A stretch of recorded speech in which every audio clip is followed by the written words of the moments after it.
우리가 성경의 역사, 이스라엘의 역사의 중심에는 성전이 있습니다. 템플이죠. 성전이 있습니다.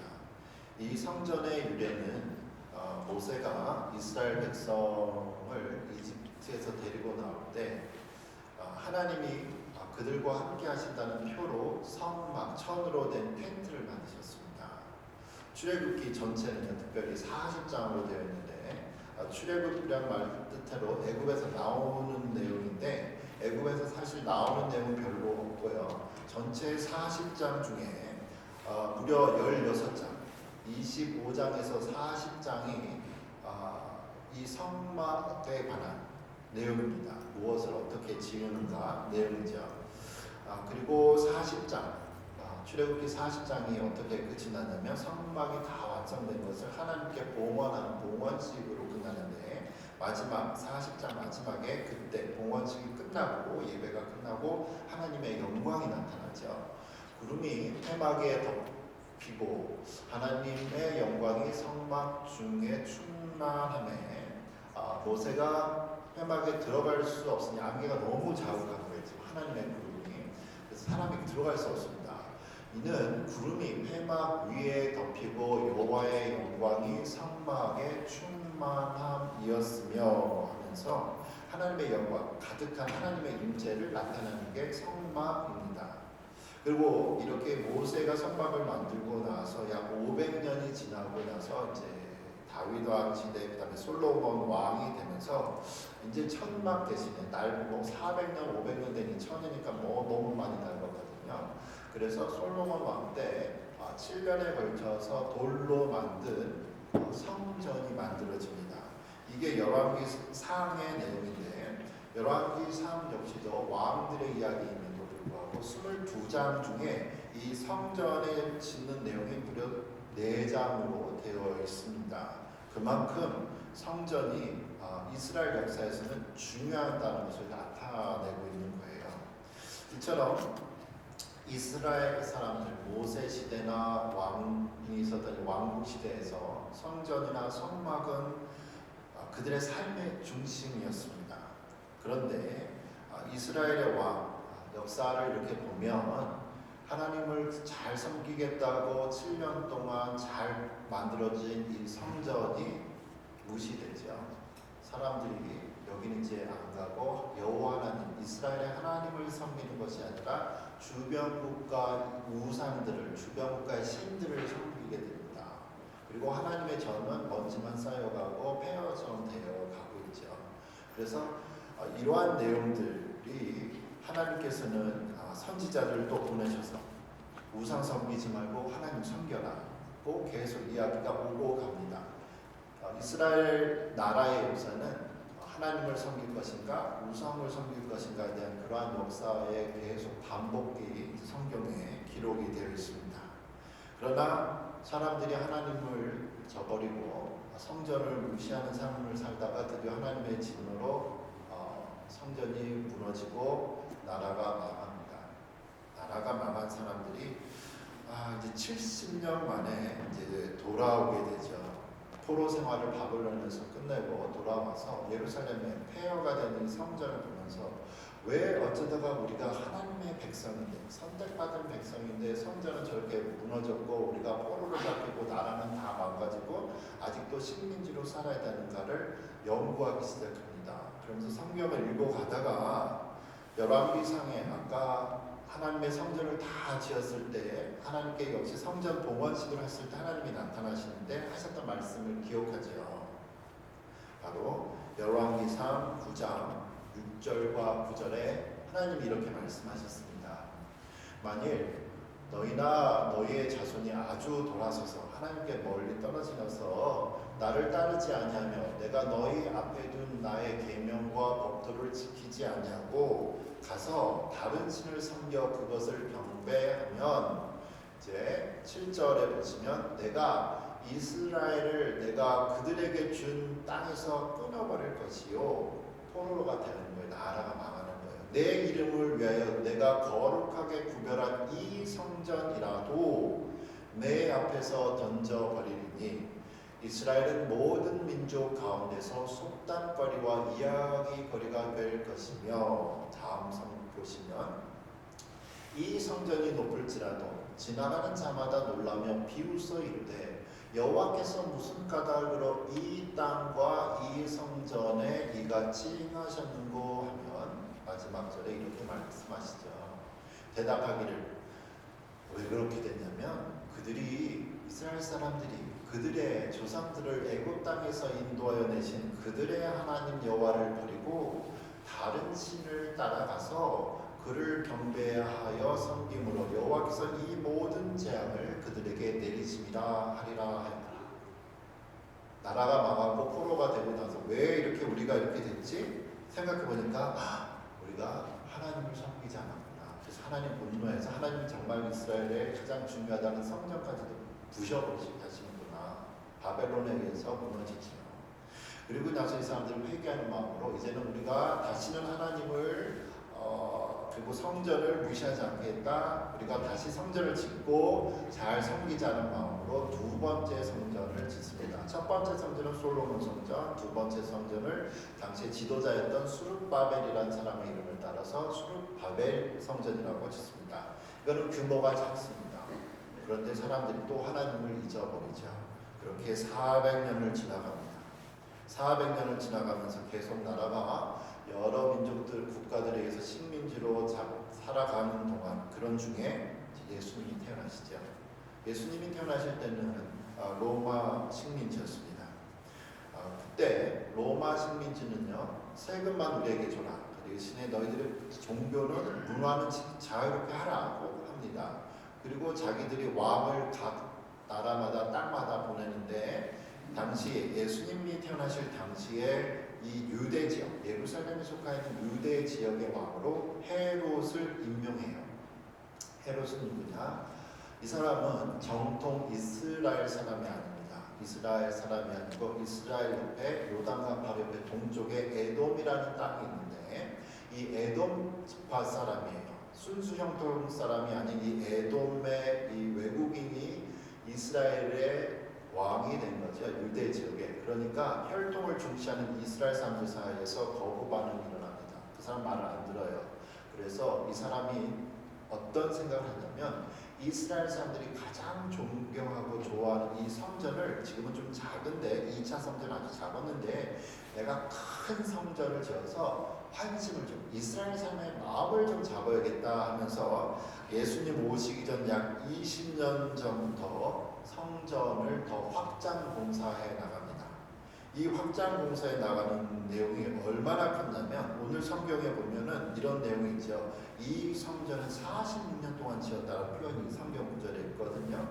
이 성전은 무려 84년 정도가 걸려서 완성이 됩니다. 완성된 시점은 예수님이 부활하시고 나서 30년 훨씬 지난 주후 64년에 완성이 돼요. 84년 동안 어마어마하게 큰 성전이 지어져 가고 있습니다. 64년에 지어졌는데 겨우 6년 만에 70년에 예수님 오시고 주후 70년에 이 성전을 84년 만에 지은 성전이 6년 만에 화려하게 있다가 70년에 로마에 의해서 반란을 일으키는 이스라엘 사람들 짓밟는다고 로마가 아예 부셔버리죠. 이러한 내용이 이제 예수님이 나타나시는 지금 세 번째 성전, 솔로몬의 성전, 예수님이 30살 정도라면은 예수님 오시기 20년 전부터 성전이 왔기 때문에 거의 지금 40년째 지금 계속 화려하게 지어가는 이 성전의 내용이 오늘이에요. 그래서 우리가 성전의 의미를 보았고 성전이 지금 어떤 성전인지를 보았습니다. 근데 예수님이 오늘 6월절 명절, 오늘날의 한국 같은 광복절, 미국에 가면 7월 4일 독립기념일과 같은 날이 6월절인데요. 오늘 축하를 온 이스라엘에, 세계에 흩어져 있는 이스라엘 사람들이 다 모였어요. 예루살렘에. 그 성전에 와서 제사 드립니다. 예수님이 딱 보니까 너무너무 마음 아픈 사건들이 이제 나오는 거죠. 사람들이 성전 주변에서 제사 드릴 물건을 원래는 팔았습니다. 그런데 오늘 예수님께서 성전 안에서 이런 거래가 일어나는 것, 장사하고 돈을 바꾸는 사람들을 다 엎어버리시는, 깨끗하게 하시는 내용이 있습니다. 사람들이 왜 동물들이 팔려야 됐는가 보면은 원래는 자기의 죄를 회개하기 위해서 자기 집에서 짐승들을 가장 좋은 거를 갖고 왔어야 돼요. 오다 보면 그러니까 넘어져서 다칠 수도 있고 아플 수도 있고 또 강도 맞아서 뺏길 수도 있고 하니까 편리를 위해서 예루살렘 주변에서 이런 짐승을 파는 사람들이 시작이 됩니다. 그럼 돈 바꾸는 사람들은 뭐냐면 그런데 이 사람들이 돈을 외국에서 왔으니까 화폐를 바꿔야 되죠. 이스라엘에서 사용하는 돈하고. 근데 당시에는 다 로마의 대부분이 로마 식민지였기 때문에 사용하는 돈은 다 로마 돈이었어요. 아무리 외국에 살아도 다 화폐는 똑같았습니다. 그런데 성전에서 파는 이 재물들을 사기 위해서는 이스라엘에서 옛날부터 내려온 이 화폐로 바꾸어야만 그 돈을 가지고 짐승들을 살 수 있었습니다. 그러니까 수수료가 엄청나게 많이 들죠. 사람들이 너무너무 많이 오기 때문에 특별히 명절 같은 날은 이런 가게들을 내기만 하면은 돈이 저절로 쉽게 아주 많이 벌 수 있는 거죠. 그런데 더 이상 이제 땅이 없어요. 아무래도 예루살렘 자체도 작은 도시인데 땅이 없는 거예요. 그래서 사람들이 생각해낸 게 성전 안에 있는 땅을 생각해냈습니다. 지금 예수님 말씀하시는 성전의 땅 그림을 한번 보시면은요, 성전 그림이 이제 제가 올려놨는데요. 성전 모양을 보시면 성전 그 정사각형처럼 지금 테두리 있죠. 테두리는 그 안에 있는 거는 요 안에 있는 거는 성전이고 안에 있는 거는 성전이고요. 밖에 있는 테두리 성벽 같이 되어 있는 거예요. 성벽. 이거는 성전을 위한 성벽입니다. 그리고 예루살렘 성벽이 바깥에 또 크게 있어요.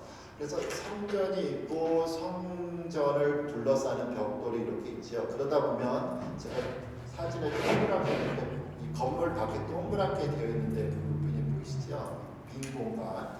그게 이방인의 뜰이에요. 이스라엘 성전은 이 테두리까지 포함해서 성전으로 보았는데 4개의 뜰이 있습니다.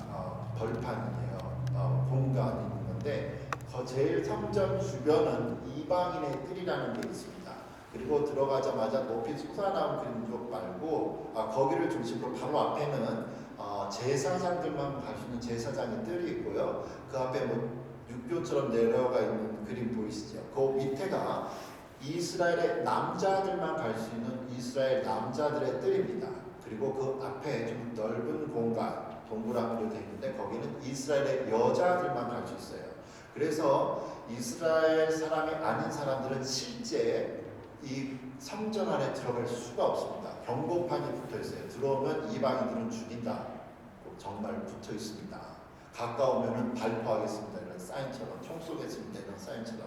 그리고 여자들은 여자의 뜰에만 갈 수 있었고 이스라엘 평민 남자들은 그 중간에만 갈 수 있었고 가장 성전하고 가까이 갈 수 있었던 사람들은 제사장만 있어요.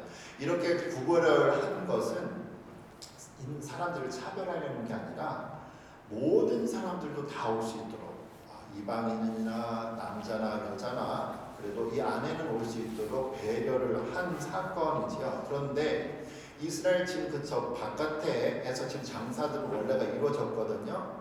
땅이 없단 말이에요. 그래서 감히 오면 안 되는 이 성전 벽 내부 안에의 이방인 저 허허벌판 넓은 데를 시장으로 만든 거예요. 가까우면 가까울수록 그 안에서 동물을 파면 가까우면 갈수록 더 비싼 돈으로 그리고 비싼 수수료를 받고 동전을 바꿀 수 있는 곳이 되었습니다. 저것이 오늘날 대통령이 사는 궁이다, 왕궁이다. 그런데 왕궁 안에 대통령 궁 안에 어떻게 장사를 만들죠? 대통령이 허락해 줘야 돼요. 저 거룩한 성전 안에서 장사꾼들이 자기 차마 이스라엘 사람들의 남자들과 여자들은 건들지 못하고 제일 만만한 이방인의 뜰에 장사를 하게 대제사장이 허락을 합니다. 왜냐? 거기다 열기만 하면 돈이 생기거든요. 근데 대제사장하고 무슨 상관이죠? 저기를 장사꾼으로 만드는 게 나라가 망하기 전까지는 성막이 있었던 모세 시대나 이스라엘 역사에 대제사장은 아론이라는 사람의 장자들만 계속 대제사장 가문이 되었습니다. 한번 임명되면 죽을 때까지 평생 되었습니다. 그런데 나라가 없어지고 또 이제 혈통이 아주 복잡해지고 누가 누군지도 모르는 상황에 놓하면서 로마 시대에서는 종교의 자유를 주면서 왕도 임명했지만 대제사장도 임명을 했어요.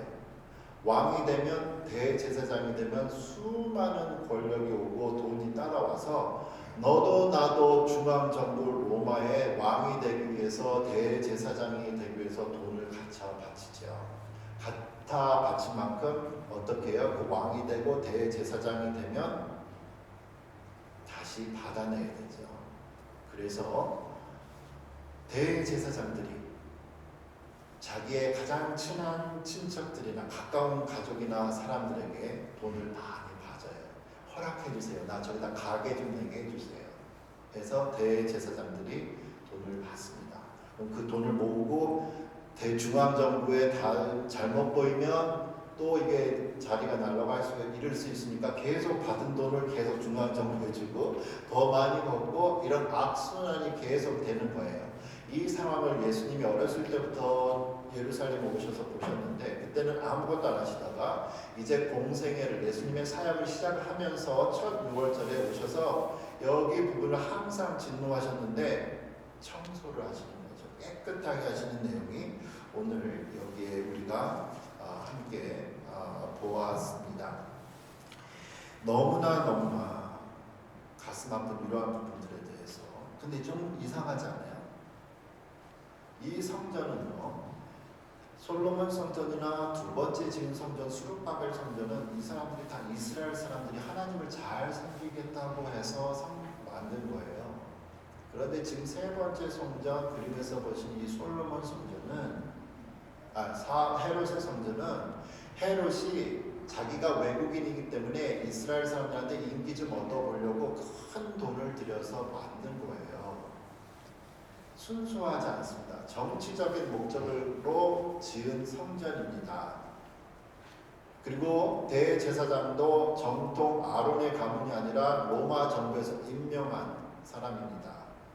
그래서 이런 순수한 불순한 성전에 대해서 왜 예수님이 화가 나시냐 이거예요. 그리고 오늘 본문에서도 말씀하시기를 예수님이 12살 때도 말씀하셨는데 이 집은 내 아버지의 집이라고 말씀하셨어요. 순수하지 못한 동기에서 만들어진 성전을 왜 예수님은 하나님 내 아버지의 집이라고 하셨고 이 내 아버지의 집이 거룩해야 될 예배 장소가 시장 장소가 되니까 왜 분노하셨나 입니다. 그것은 아직은 예수님이 살아계시는 동안에는 아직은 율법이 존재하는 율법이 이스라엘 민족을 다스리는 율법 사회였기 때문이죠. 그래서 이 성전이 멋있어서가 아니라 율법에 내가 이 성전이 있는 동안에는 너희들과 함께 하시겠다는 하나님의 임재를 예수님이 인정하신 거예요. 그리고 나서 이제 어떻게 되는가? 예수님이 죽으시고 부활하시고 성령이 내리면서 교회 시대가 시작이 됩니다. 교회 시대는 은혜의 시대인데 교회 시대가 시작이 됐다고 해서 전 세계가 다 교회가 되는 게 아니죠. 몇 명만 소수의 사람만 이단 취급받으면서 믿는 처음 시기에 아무런 정치적으로 영향력도 없는 이러한 상황에서 아무런 목소리를 낼 수 없는 이러한 소수만 믿는 상황이 된다고 해서 이 사람들이 첫 그리스도인들이 첫 사도들이 완전히 자기들이 자라고 태어난 이스라엘의 문화와 또 율법을 무시하지는 않았습니다. 그래서 첫 몇 년 동안은 최소한 30-40년은 율법과 이 하나님의 은혜가 같이 공존해 나가면서 은혜 받은 하나님의 백성들이 그리스도인들이 유대의 율법을 이제 가르쳐 주죠. 하나님의 뜻은 그런 것이 아니었다 하면서 나라가 망하게 되는 이 성전이 만들어진 지 6년 만에 70년에 망한다고 하죠. 다 무너집니다. 그때까지는 이 은혜와 율법이 계속 공존해 나갑니다. 가장 대표적인 이 사건이 언제 알 수 있냐면 사도행전 23장 1절과 5절에 보면 대제사장 앞에서 바울이 신문을 당하는 사건이 있어요. 기록이 되어 있습니다. 거기에 바울이 공회를 주목하여 국회의사당 같은 국회와 같은 개념입니다. 주목하여 이르되 여러분 형제들아 오늘까지 나는 범사에 양심을 따라 하나님을 섬겨노라 하거늘 2절을 보시면 대제사장이 나오죠. 대제사장 아나니아가 바울 곁에 서 있는 사람들에게 그 입을 치라. 바울이 안 좋은 얘기를 하니까 입을이라도 뺨 좀 치라 해요. 그리고 나서 3절에 바울이 이르되 회칠한 이 위선자야, 하나님이 너를 치시리로다. 너가 나를 율법대로 심판한다고 앉아서 율법을 어기고 나를 치라 하느냐. 내가 뭘 잘못했는데 하고 이 말한 대제사장 앞에서 위선자라는 표현을 썼어요. 그러자 4절에 곁에 선 사람들이 말하되 하나님의 대제사장을 너가 욕하느냐. 5절에 이제 의미심장하죠. 바울이 이르되 형제들아, 나는 그가 대제사장인 줄 알지 못하였노라. 기록하였을 때 너의 백성의 관리를 비방하지 말라 하였느니라. 바울이 지금 말하고 있는 이 시점이 언제냐 하면, 이 사건은 예수님이 약 33년 이 정도에 승천하셨다고 봤을 때 이 사건은 58년도에 약 거의 35년 정도 40년 지난 시점에 지금 일어나고 있습니다. 어떻게 하냐면 이 대제사장 아나니아가 주후 48년에서 58년 동안 10년 동안 대제사장을 하거든요. 그리고 나서 이제 성경 역사를 보니까 지금 약 58년 정도, 거의 60년도가 되는 거예요. 교회가 생기고 나서 거의 30년이 지난 이 시점에도 불구하고 바울이 지금 말하죠. 대제사장인 줄 몰랐다. 30년이나 지났음에도 불구하고, 교회가 생긴 지 30년이나 지났음에도 불구하고 아직도 율법을 인정을 하는 거예요. 왜냐하면 아직 성전이 있기 때문에. 이 대제사장이 거룩해서 좋은 사람이 아니라서 그러지 않았습니다. 아까 말씀드린 것처럼 대제사장들은 수단과 방법을 가지고 돈을 만들어서 로마 정부한테 주고 그 직을 유지를 해야 됐던 악한 사람들이거든요. 특별히 이 대제사장 아나니아는 잔인함과 탐욕으로 유명했던 사람이라고 합니다. 그럼에도 불구하고 아직 성전이 남아있기 때문에 인정을 할 거예요. 하나님의 그 권위를. 이 사람이 아니라 아나니아를 인정한 게 아니라 대제사장이라는 이 율법을 인정한 거에 되는 거죠. 이처럼 나라가 이스라엘의 독립을 꾀하면서 반항하고 투쟁하다가 70년 내에 나라가 완전히 망하고 성전이 망하기 전까지는 하나님의 율법과 은혜가 공존합니다. 그리고 나라가 망하면서 민족이 망하면서 예루살렘 성벽이 무너지고 이 성전이 완전히 무너지면서 더 이상 하나님의 영광, 모세의 시대에 나타나셨던 말씀, 내가 너희와 함께하게 하셨던 그 하나님의 영광이 이제 이스라엘과 완전히 떨어지면서 율법의 의미 없게 되죠. 이렇게 교회가 생기면서 우리는 이제 완전한 은혜의 시대, 하나님의 은혜의 시대에 살고 있습니다. 하나님의 은혜의 시대에 산다고 해서 우리가 마음대로 하고 싶은 대로 사는 건 아니에요. 그런데 오늘 성경을 보니까 이 성전은 무너졌지만 새로운 성전이 일어났습니다. 세워졌습니다. 오늘 요한복음 2장 18절 21절에 이런 내용이 있죠. 예수님이 이렇게 성전을 다 청소하시니까 무슨 권위로 당신이 이런다면서 사람들이 묻습니다. 예수님께. 이에 유대인들이 대답하여 예수께 말하기를 너가 이런 일을 행하니 무슨 표적을 우리에게 보이겠느냐. 너 뭔데 이러냐 이런 거죠. 19절에 예수께서 대답하여 이르시되 너희가 이 성전을 헐라 내가 사흘 동안에 일으키리라. 20절에 이런 말합니다. 유대인들이 이르되 이 성전은 46년 동안 지었거늘 너가 3일 동안에 일으키겠느냐? 이게 무슨 소리냐 하는가. 예수님이 21절에 그러나 예수는 성전된 자기 육체를 가리켜 말씀하신 것이라. 1차 성전, 2차 성전 다 없어졌고 3차 성전도 다 없어지지만 이런 사람이 만든 성전은 다 없어졌지만 내가 다시 세우겠다. 영원한 성전. 예수는 성전된 자기 육체를 말씀하신 것이다고 말씀하셨습니다. 예수님이 성전이란 뜻이죠. 성전은 하나님이 거하시는, 하나님이 함께 하시는, 하나님의 영이 거하시는 것입니다. 우리는 예수님을 따르는 사람들입니다. 그래서 우리도 하나님의 성전이고 우리 안에는 하나님의 성령님이 함께 거하시지요. 고린도전서 3장 16절 17절이 이렇게 말씀합니다. 너희가 하나님의 성전인 것과 하나님의 성령이 너희 안에 계시는 것을 알지 못하느냐? 누구든지 하나님의 성전을 더럽히면 하나님이 그 사람을 멸하시리라. 하나님의 성전은 거룩하니 너희도 거룩하라. 우리는 지금 하나님의 은혜의 시대에 살면서 정말 다시 오실 두 번째 오실 예수 그리스도의 하나님의 나라를 기다리고 있는 시간에 살고 있습니다.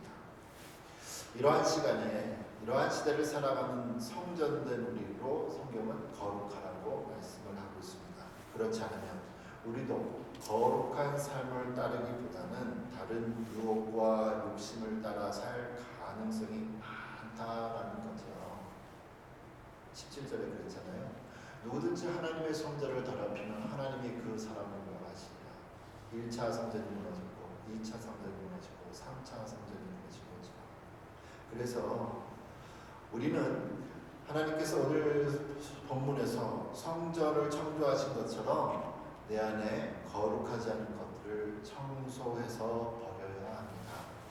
내 안에 욕심, 자랑, 분노, 미워함 등 거룩하지 않은 것들을 다 하나님 앞에서 회개하며 버리고 하나님의 성령님이 거하시기에 상쾌, 깨끗한, 신선한 성전을 만들고 유지해야겠다는 거죠.